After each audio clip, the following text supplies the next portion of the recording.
Yo, what's up everybody? It's your friend. I'm here in the middle of the bush, just doing a normal daily live vlog.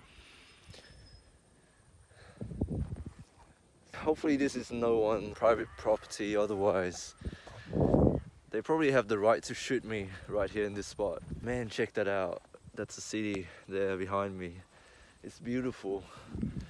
I hope no one finds this spot because I would really like to have my own space, you know? Look at all this space. But as you know, people like to explore, and based on the amount of rubbish I found on the ground, somebody also had the same idea of coming here to do their own thing. When you're surrounded by people all the time and yet you feel so lonely, that's because you have to act a certain way. This can be a form of therapy. Going out in nature, being by yourself, or just finding a place where you can be in your own elements and not having to pretend. For me, that place is being the bush on a farm. Yeah, what's up, sheeps? Oh, don't run away from me. I'm not gonna hurt you. Oh, I gotta tell you guys something. I recently started volunteering with like a homeless support program. It's like a service where we drive around every so often to the city and to special neighborhoods where there might be homeless people or people who just need that extra support, like food and clothing and probably shelter as well, because we give out information about that. I have to say, it was an eye-opening experience. I wasn't expecting to be that many homeless people in this area, in my city. Man, there's a lot to learn. Yesterday, it was a good shift, but there was this guy who, let's just call him the guy with the dog, because he always goes around with his pit bull. And yesterday his dog was sort of making this whimpering sound at another homeless guy's dog. And usually we give the dog the biscuits. And yesterday I got overly enthusiastic and I went up to this guy's dog and started giving the dog biscuits. And then he just flipped. He was so angry. He started yelling at me, "Don't fucking feed my dog." And at first I was a little bit taken back. I thought, oh man, this guy, he must have had a bad day or something. But then afterwards I went home and reflected on that, and it's true.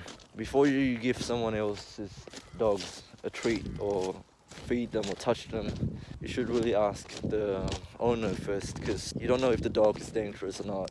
And especially with those pit bulls, man, they can kill anything. So always check with the owner first and ask for the permission. I felt a little bit scared, not gonna lie. I was ready for fighting, you know. My fight and flight response kicked in. Whew. But other than that, yesterday was good. Yeah, I'm gonna keep doing this for a while, I think. I just heard something. Maybe that's a wallaby. Oh yeah, I want to talk about my latest dating experience. A couple of weeks back, I downloaded Tinder again, and it's a shit show. You know how there's this quote that says, if you're single and you're unhappy, try dating app. After using it, you will still be single, but you will come to understand yourself better, or something like that. And I think it's very true. A lot of people on there, they don't seem to know what the fuck they're doing. Let's put it that way.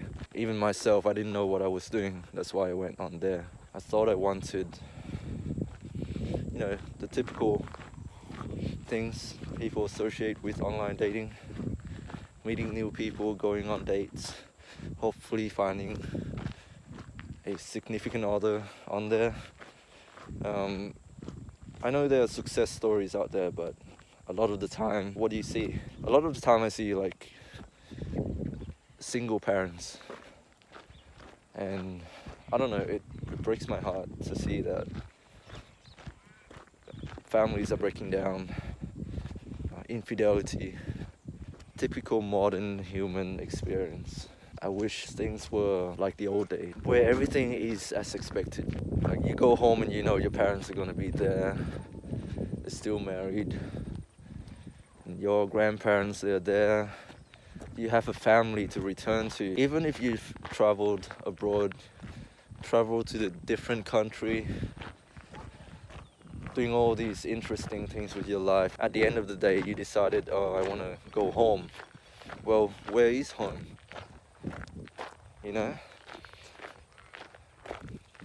Like if things were still the way they used to be, you go home and you see your parents, and that's home right there, your family, where your people are. But now, I don't know, the other day I was scrolling on Instagram and I saw this thing called ethical non-monogamy. And first I asked myself, what the fuck is that? I've never heard that before. Ethical non-monogamy.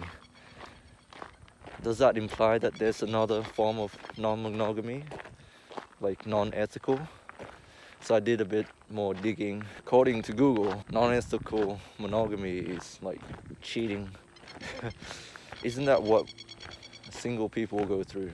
You're technically talking to several people at once when you have several partners to satisfy different needs. So both parties, they are consensual. So say you have a girlfriend and then your girlfriend also says that she has another man in her life who can satisfy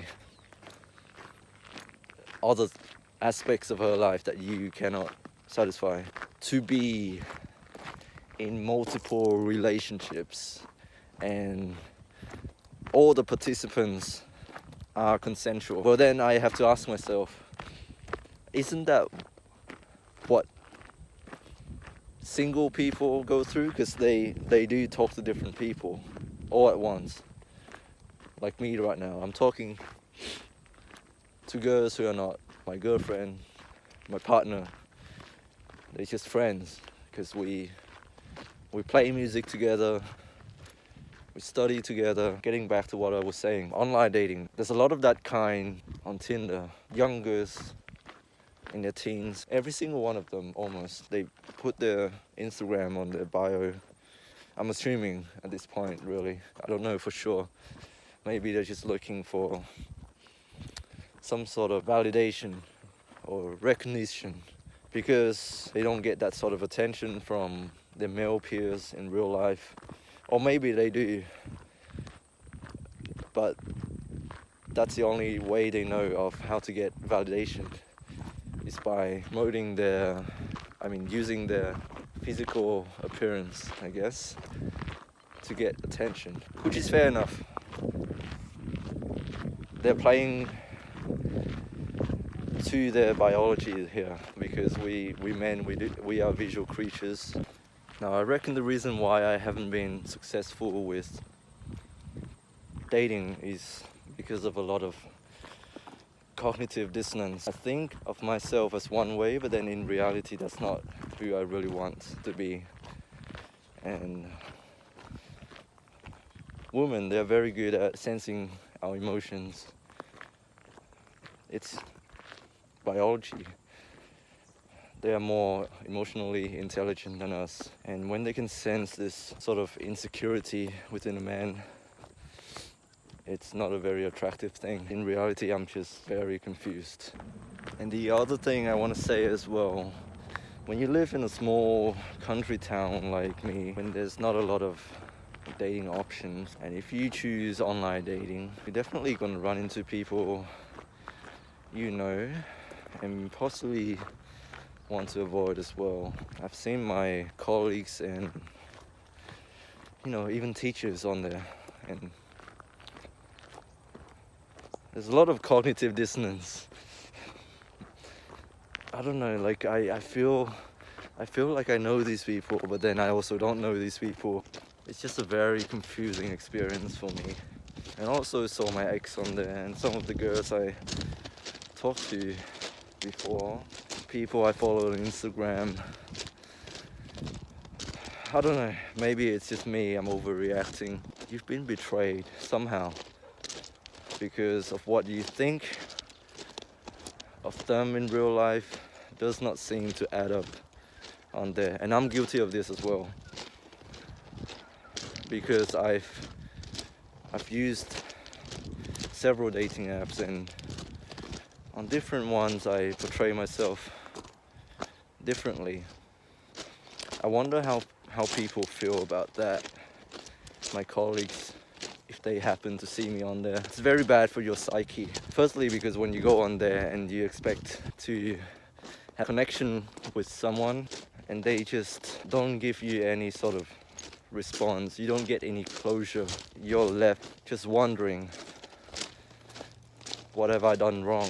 Whereas in real life you get that real-time feedback. If you do something slightly off-putting, you get that feedback instantly, you know?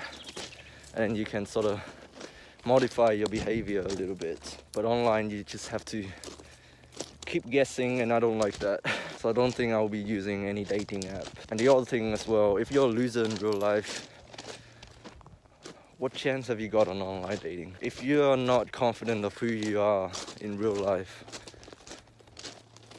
what chance have you got online when you're pretending to be someone else? When they get to meet you in person, you're not even confident in who you are. So I think this year I'm just gonna not get too hung up on getting into like a long-term relationship or anything like that. I'm not gonna stop talking to women. No, that would be silly. Just gonna focus on